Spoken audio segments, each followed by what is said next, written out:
Hello, it's Jade. Welcome to an Access show taking a look at Citadel Forged with Fire and the news that the developers haven't forgotten about porting it over to console. This game first appeared on Steam in July 2017, a mix of kind of like Ark and Conan with maybe some more RPG elements. It was meant to be a first wizarding survival game, if that kind of makes sense. Big structures that you could move with your magical powers. It contains lots of different elements. You can even ride around on broomsticks. There's lots of heavy focus on magic. Not only that, it has got them other elements. You can go ahead and tame creatures, very much like Ark Survival Evolved or even Dark and Light. When they announced this back then on Steam, they also released a trailer as part of the ID program on Xbox. This got a lot of people excited and we thought the game may appear on console a little bit sooner. However, there are some significant problems with Citadel Forged with Fire. Development hasn't gone smoothly and the game really hasn't been much of a success. So it's surprising to see the devs announce on Twitter that they were looking to release the game on Xbox and PS4 at some point this year. I've spoken at length about Citadel Forged with Fire in the past, showing how it was in danger of maybe not being completed because of the lack of players playing it. So let's go and investigate, talk about and discuss whether or not this game will be coming to console, and when it does, will it actually be worth your time. I'm Jade Plays Games, let's go, it's the Access Show. When Citadel Forged with Fire launched, it had a fair amount of success in terms of PR. A few medium to big size YouTubers and streamers picked up on it, and a lot of Ark streamers and YouTubers also picked up on it, thinking it may be very similar to Ark. I actually enjoyed it when I first tried it, although it's been a while. I haven't actually played it since its release. It's undergone a few updates, but over that period of time it has lost player upon player. Now, to put it in context, it never had hundreds of thousands in the first place, but a respectable 7,000 people logged in on the first week of it being on sale. As is the usual case with a lot of games on Steam, only 2 months later and it lost quite a significant number of people.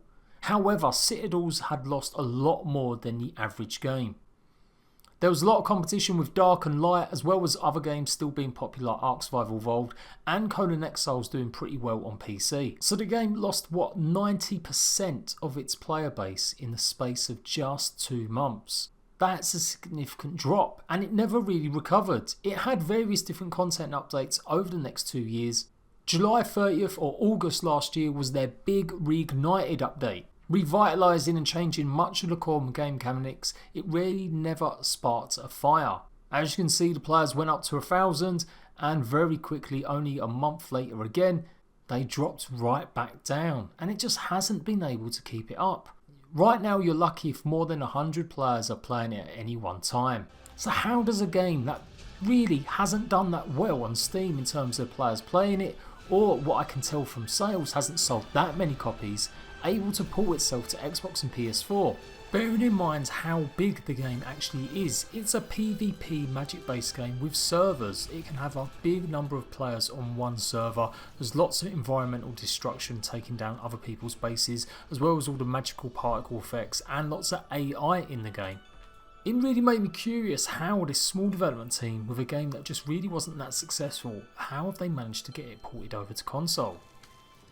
Well, who knows, but that's what their intentions are. Development for Citadel Forged with Fire on consoles is well in progress. We are aiming for a release later this year, so make sure you stay tuned for any upcoming announcements. Now, you know that I really concentrate on games that could possibly appear on console. I give you the latest news on all the style survival games or open world games. And more or less, I'm really usually quite confident in them games. I'm really happy they're appearing because they're such long waited games normally.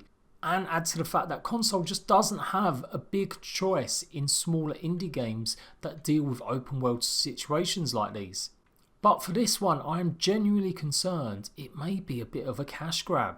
And I don't use that word lightly. As far as I can tell, the developers are very much genuine and are trying to do their best.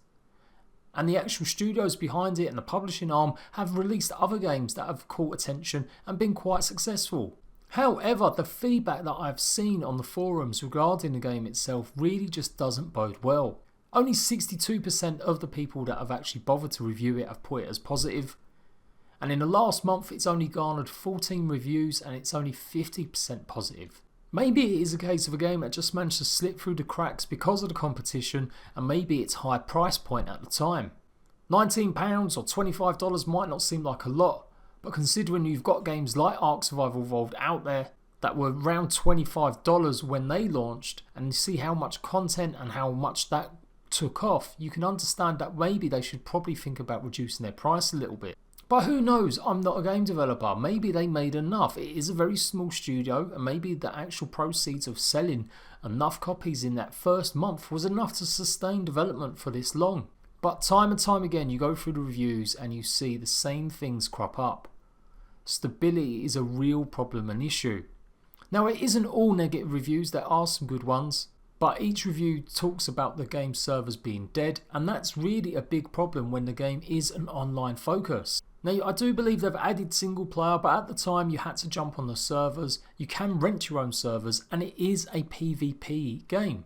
You run around taming dragons, getting yourself boosted up with magic abilities, and you can take on other players while doing so.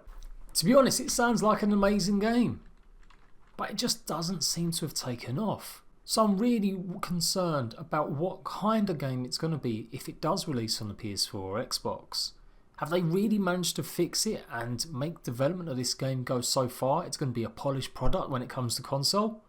Maybe that's not even such a big deal. We've seen how shitty Fallout 76 was and how lackluster Anthem was.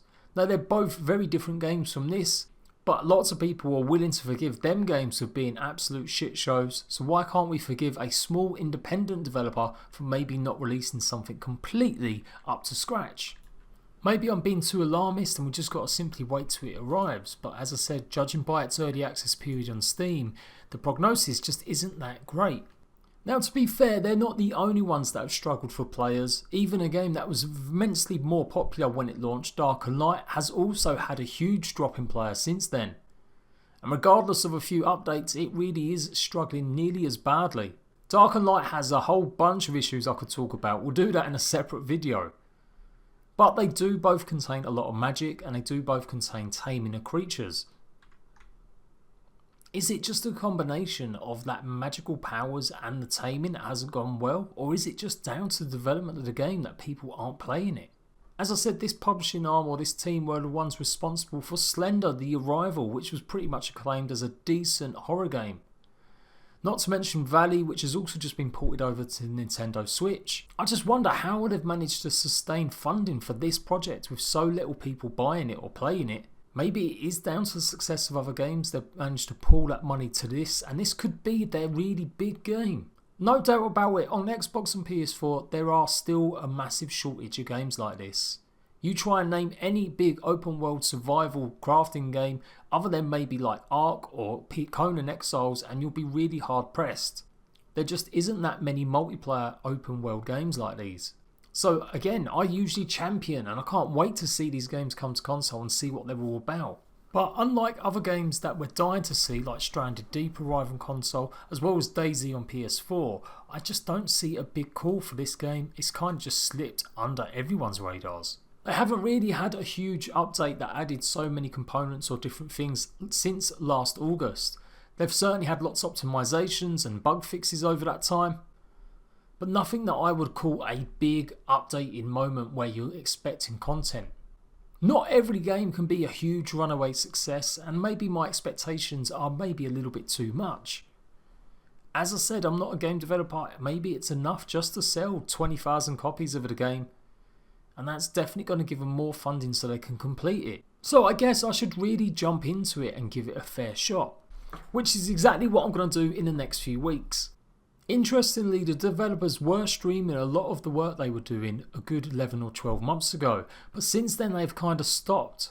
They are an extremely small team, but I don't think progress has gone forward as much as more the fans of the game would like, and I really can't see this being a success unless they've drastically improved a lot of features. Let me know in the comment section, have you even heard of this game before? I did cover it quite extensively when it launched. I did a few Let's Play episodes and I spoke about it and hyped it up beforehand, also showing you the trailer.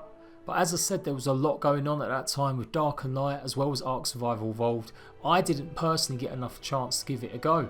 So maybe, like I said, it's one of them games that has just slipped through the cracks and it's actually a real gem. It just needs people to re-find it again. And I really hope that's the case. Certainly Xbox and PS4, like I said, it still needs games like this. But we do need games that are good, not just any old shit. Let me know in the comment section what you think about games like these. Are you willing just to accept the game name being a little bit ropey because it just at least gives a little bit of difference to Ark and Conan?